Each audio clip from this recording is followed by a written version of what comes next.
All right, I believe we are live on our Up North Live Facebook page. Good afternoon, everybody. I'm Up North Live Sports Director Harrison Beebe, and I'm joined today by a very special guest from outside of Northern Michigan, but she's going to be popping up here to Northern Michigan in a matter of days.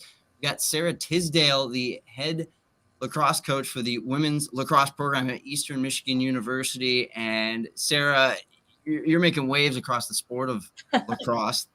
And we wanted to bring you on because you guys have a big event coming up to Traverse City Central High School this weekend, looking to get a lot of the youth involved in the lacrosse area for both boys and girls, because we know we have some boys lacrosse teams up here, but we were just kind of touching off air that we'd like to see some girls varsity lacrosse programs as well as a bunch of girls programs kind of blossom up here as well. But Sara, let's start with you. Give me your history in the sport and what brought you to Eastern Michigan right now.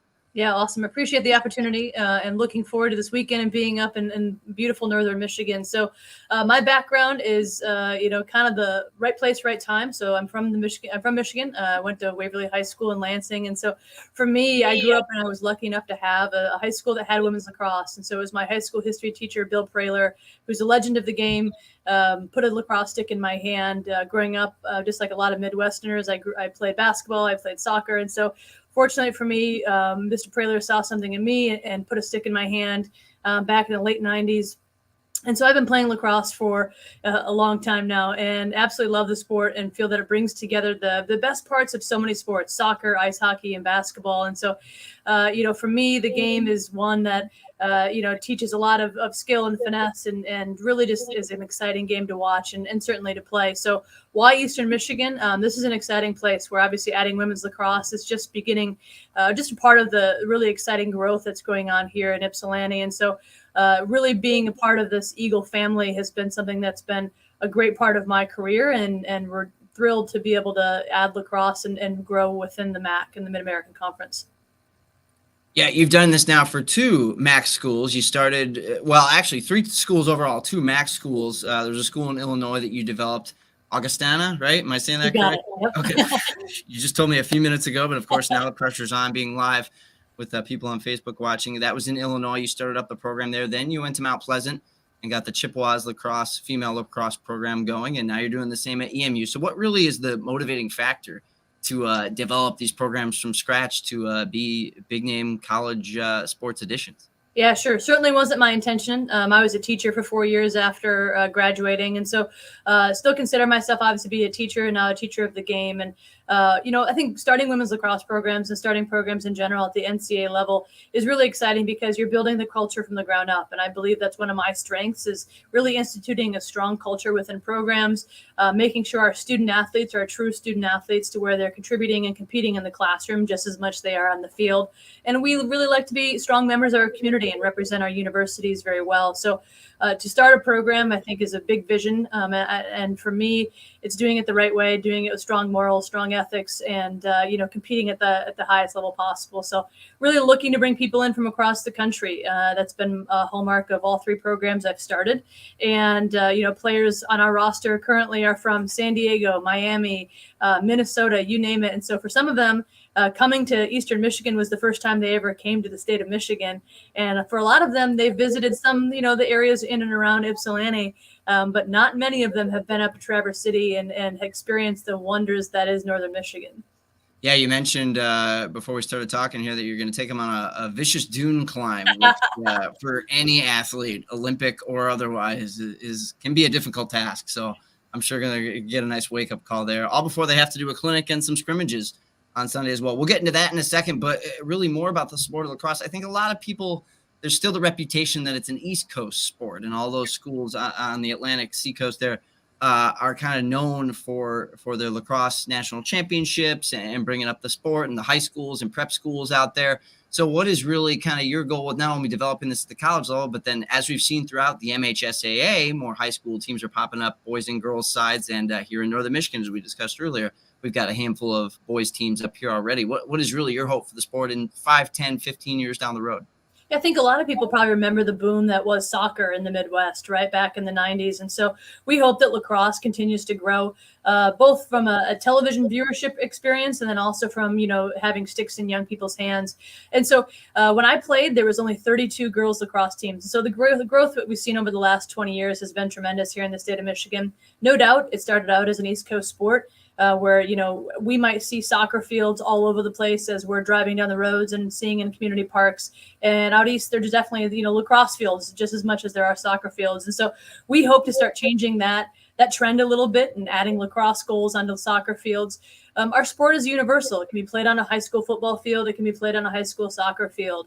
Equipment-wise, we hope to get a lot of equipment into people's hands here over the next few years. Right now, the sport doesn't really exist above the 96 corridor, right? So Grand Rapids, Lansing to Detroit, maybe a little bit of Midland, but women's lacrosse has not really, grown in popularity above that 96 corridor. So we hope that we're removing one of these huge barriers of bringing our sport to our viewers and our fans that are, in the Traverse City area, Petoskey and Elk Rapids, whatever it might be, all those small communities that are in and around Traverse City.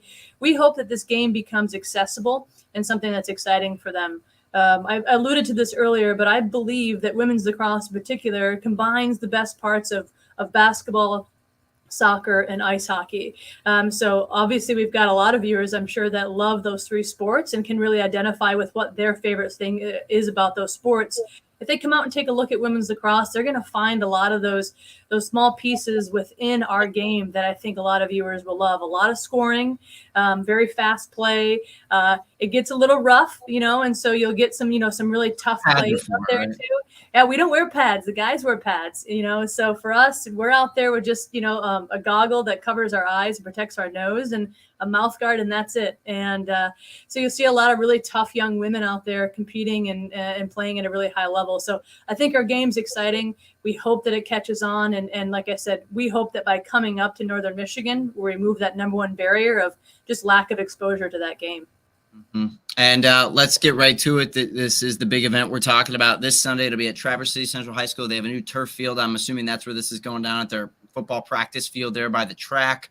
That's correct. A lot of people in Northern Michigan will know where that is. It's a unique event. You're going to do a big clinic, but before the clinic, you're going to have three college teams do kind of a round robin scrimmage setup. So I guess give us a little rundown of the calendar of events for this Sunday at Traverse City Central. Yeah, absolutely. Yeah, we'll be at Traverse City Central High School on their football field. And so they've been tremendous partners in this. And the minute we approached them, they were all in on this idea of bringing these games and bringing this clinic opportunity to Traverse City. And so big kudos to them and their athletic department and their administration for allowing us to have this event there. So you alluded to this. So Eastern Michigan, Grand Valley, and Northern Michigan will play 3 games, 9, 10:30, and at noon. And those 3 games are open to the public. And we encourage everybody to come out, even if you have 30 minutes extra in your Sunday morning, Sunday afternoon, come out and just take a look and watch the game being played at the highest level.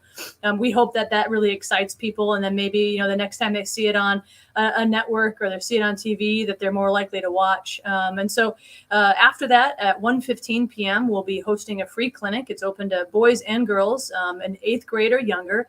Some people might ask why 8th grade or younger, why not high school? And that's just simply an NCAA rule when it comes to recruiting. And so I won't get into the logistics of that, but that's the nuance behind the rule. And so 8th grade and younger, no experience necessary. We're going to give you everything you need for that day. So we just ask that participants show up with tennis shoes on and ready to have some fun. They'll get a chance to interact with all the players from Grand Valley, Northern, and Eastern.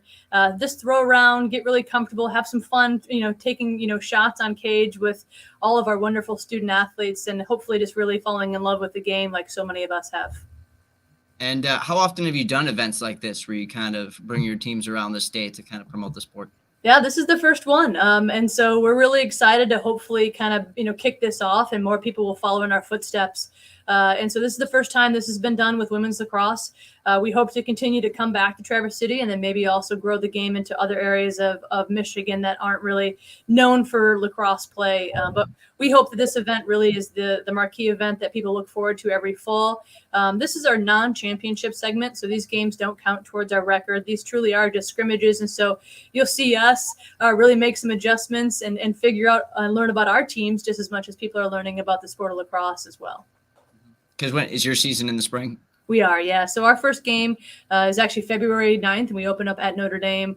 So these games are really to help us kind of get ready for that spring season.